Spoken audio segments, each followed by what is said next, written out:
Different levels, I cannot relate. You never win if you playing it safe. It's all a game until you get played. Welcome back to the channel. So tonight, I just want to touch on a topic that has been in the news and it's getting out of control. Now, DEI has been under attack for at least 4 years now. Diversity, equity, and inclusion. And there's an obsession from the right for some reason that everything that is wrong with America is associated with DE&I. And the crash out on this is just so aberrant. I don't know what the exception is. You know, I see people talk about merit-based admissions and merit-based hiring and getting away from diversity goals and all those things. But I also see people who believe in their heart of hearts that there are only one person or one type of demographic of person that deserves to be running offices, being in control of things.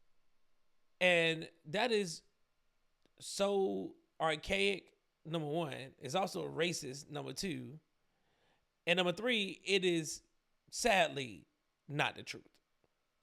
But a lot of our country, for some reason, they seem to believe that. And in the age of information, the digital age where you basically have a portable encyclopedia in your hand, if you are still ignorant to the fact that you think that black people somehow, some way, are not competent enough to be in leadership, manage, run businesses, be air traffic controllers, be pilots, be in every single industry in this country, and be able to be achievers, then maybe you need to go back, take off your bullshit bias blinders, take out that smartphone that you have, and educate yourself on the contributions that have been made by brilliant minds who happen to be black. And I would be remiss at the beginning of Black History Month not to even talk about this topic because it's near and dear to my heart. Diversity, equity, and inclusion doesn't mean less than. Diversity, at its core, is an acceptance of others, not just based on what they look like. And I know that there's an obsession to go to a colorblind society, but you would be a fool to sit up and say that you don't see race when you see somebody and you want to see their character. That is straight up nonsense. Nobody believes that. This whole system was built on racial categories and ethnic groups. The caste system is built on that as well. And this is just not here in the United States. It happens every place across this world. The darker you are, the harder you have it. That's just a fact. The statistical categories in every single place shows that. So I was perusing through OX, and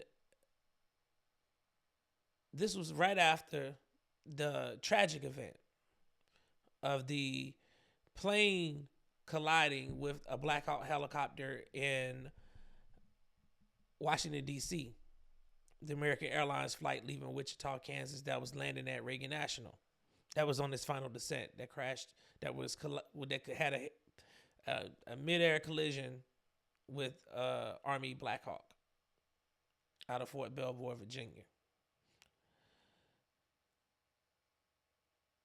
It was a sad event, and my heart goes out to everybody who's affected by that. I'm a former service member. I'm a vet. I I you never want to see mishaps happen, especially when you're doing training missions. Things do happen, but you don't want to see it at this magnitude where there is multiple loss of life. So I'm gonna be sensitive to that as I premise my comments here.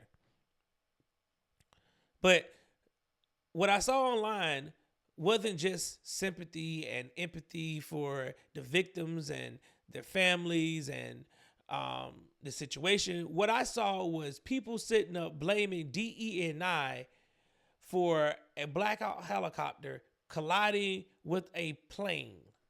DEI. It had to be DEI. So much so that that question got asked to the president while he was briefing the country on what the FAA and the NTSB were actually reporting. A reporter asked the president that, and it got me to thinking because he obliged and said maybe it did, maybe it didn't. He don't know, and it got me to thinking. Right, I was like, wow. The very first thing people want to know is not about the mishap, but whether or not what this person identified as, what color the race the person was. Why does that even matter? All right. Nearly 70 people are dead. And y'all worrying about whether or not somebody's trans, whether they're black, they're brown, whatever. You worried about all that. You worried about all that. And it don't make any sense to me. It makes no sense to me that's the very first thing that people were looking for.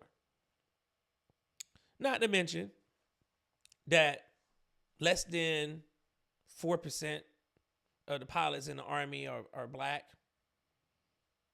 That doesn't matter. The stats don't matter. In the aviation field itself, we represent less than 6%. That doesn't matter. Doesn't matter at all. That 6% of people, that 4% of pilots is the reason that the Black Hawk crashed into a commercial jet. That was something that I saw that just irked it got to my soul, my core of my soul, because I'm like, are these people idiots? 94% of the aviation field is dominated by white people, but you want to blame 6%, the 6%, for the failures of the 94%. But it didn't stop because I kept perusing X, and then I stumbled across a tweet from a guy, and this is back in October. And I saw this tweet, and it really, really got to me. And it said this: competent white men. Let me move that up some so we can see it. Competent white men must be in charge if you want things to work. Unfortunately, our entire nation's ideology is predicated on coddling the feelings of women and minorities and demoralizing competent white men. That got me to thinking. Competent white men need to be in charge in order for all this to work out. And I started thinking, interesting. I think 99% of the presidents in this country have been white men. I don't even know if you can consider Barack Obama a whole percentage by himself. He might be 0.1 or some stuff. He might be right at the decimal point. There are only 8 CEOs of the top 500 companies in America. So who's leading these other companies? You know, when you see ignorance like that, you have to laugh because there are people out here that really believe that. Now, that tweet from this man that we go back to, Darren J. Beatty, if y'all want to know what this man does, he's a nominee for a State Department position. Go figure. So this man who was spouting this racist rhetoric online is about to be in the White House somewhere, working in the State Department somewhere.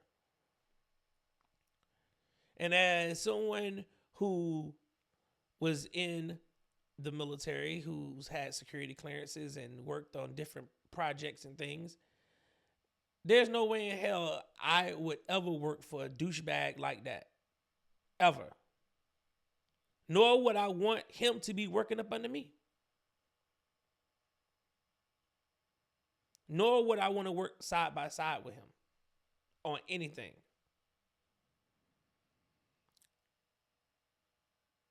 DE&I is not about less than, as I mentioned earlier. It's about competency, right? It's about having a diverse thought process. It's about giving opportunities to people who may not get that opportunity. But it's also about merit, because you're just not putting people in positions simply because they black or they gay or whatever.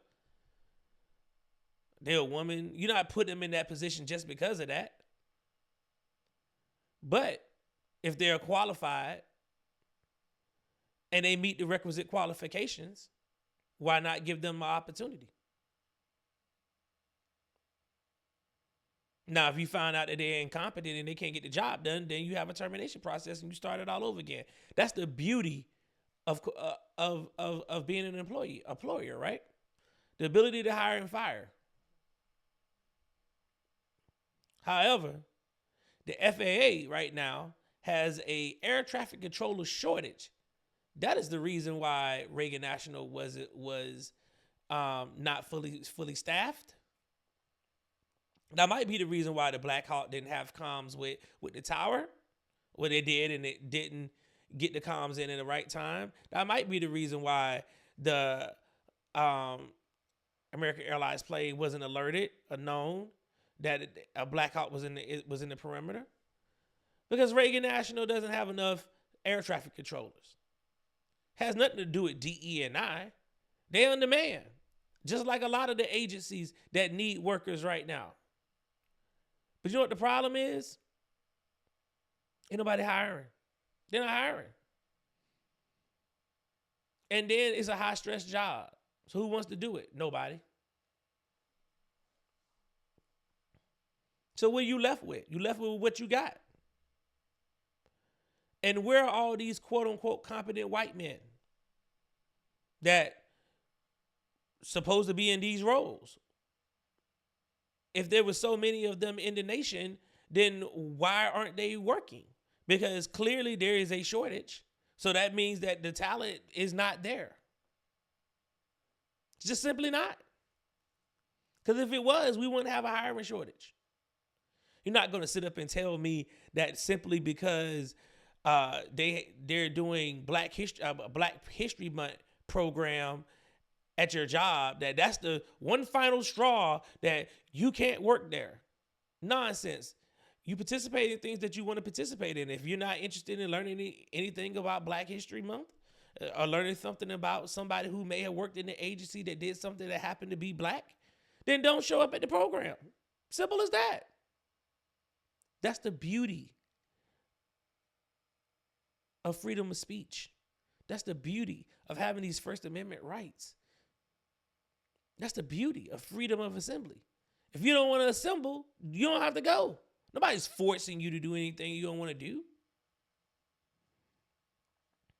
Now, some of the training we can do away with. I agree. And I agree for a different purpose. Because I am of the mindset that you're not going to train implicit bias out of people. You're just not. People already have a preconceived notion about you right when you meet them. They come in with biases right off the rip. It is not my job to convince you to stop looking at me in a certain way and thinking that I'm less than simply because I'm black. That's a you problem. It is not my job to educate you. So I don't do it. I don't have a need to. You see the degrees behind me on the wall? I don't have a need to. I don't have a need to. Some of my awards and decorations from the Navy up there. I don't have a need to. My record speaks for itself. And I think that is what the vast majority of black people who are in these positions, who go to work every single day, that's exactly what we think. And we do the jobs. We go above and beyond. So I don't understand what this notion is, but it seems to have bothered Tommy Lauren. She came out, and I think she, in a roundabout way, sees that it's a problem too. Let's take a listen. The left got DEI drunk in 2020. There's no doubt about it. Somehow, after the death of George Floyd, the sudden cure-all for racism became open and blatant discrimination against white people, and especially white men. Shocker, that didn't cure racism, it just rebranded it. Skin color, pronouns, and the oppression totem pole became the new bar for hiring, firing, and everything else. It was stupid then, and it's still stupid now. However, what I'm about to say might piss off some of my fellow conservatives, but I do not care. The right now also runs the risk of overplaying our hands when it comes to DEI, or rather the absolute obsession with it. This became abundantly obvious to me in the aftermath of the horrific and tragic Black Hawk and plane collision over the Potomac. Dozens of people are dead. We need to know what caused the horrible error to occur and make sure it doesn't happen again. However, the number of folks, particularly on X, who immediately started to proclaim it had to be DEI, that was too much. And then with zero facts or evidence started putting out there that one of the Black Hawk pilots was trans, to the extent that the actual trans person they tried to blame it on had to come out and make a video about it. Come on, y'all. What the hell? X is great, but some of y'all are doing too much, posting fake and dumb crap just to get attention and farm ad revenue. Take a beat to get the facts before you grift for the sake of the grift. And to make matters worse, when the actual female Black Hawk pilot's name was released, some of these same folks immediately proclaimed the crash had to be her fault because she was a woman.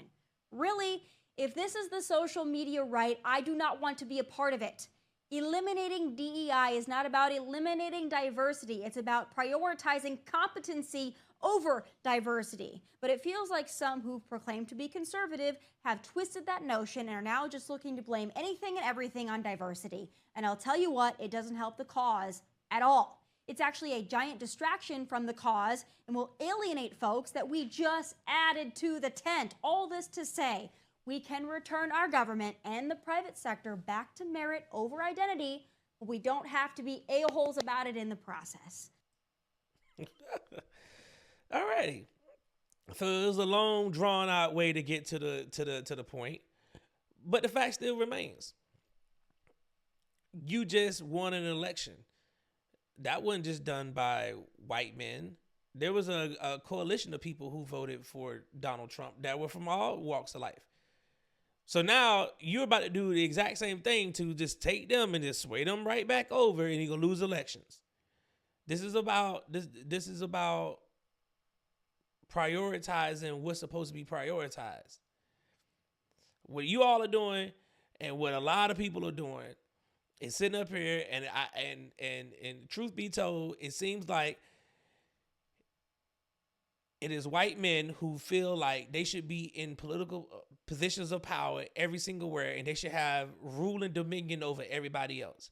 That is simply not going to happen. It has never happened. It's not going to happen. We're not going to be getting told what to do by white men in every single industry and every single thing. That's just not going to happen. And how do you even judge merit? What is merit? I would love for somebody in the comments, because I know people are going to be chiming in on this one. I would love to hear your thoughts on this.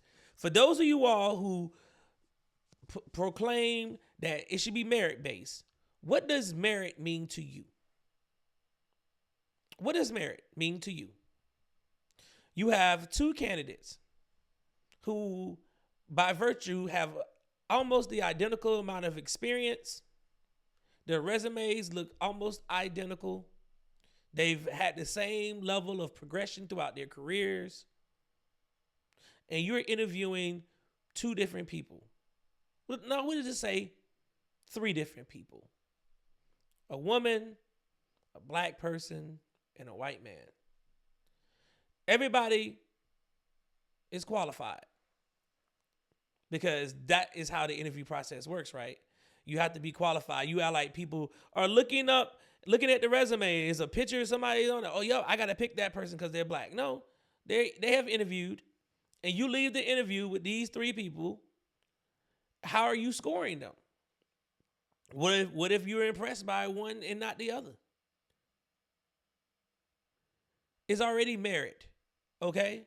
The people that are in positions that get to those roles got there on their merit, got there on their experience. There was no program, no special hiring practice done to put them in that position.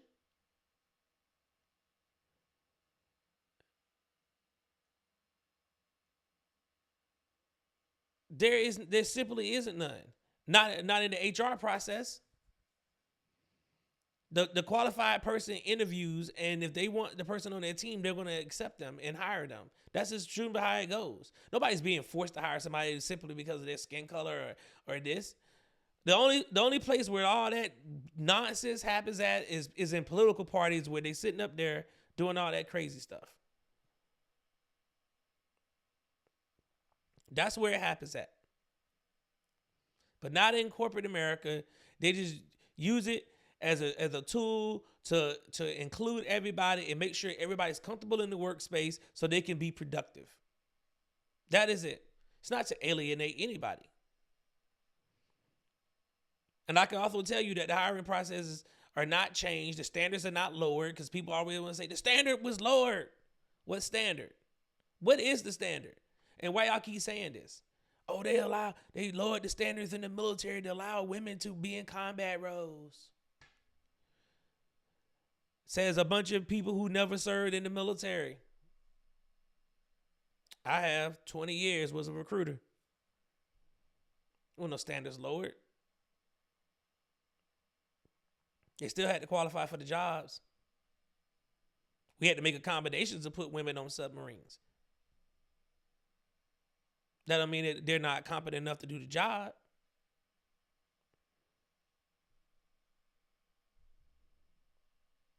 The best person should get the job, no matter what it look like.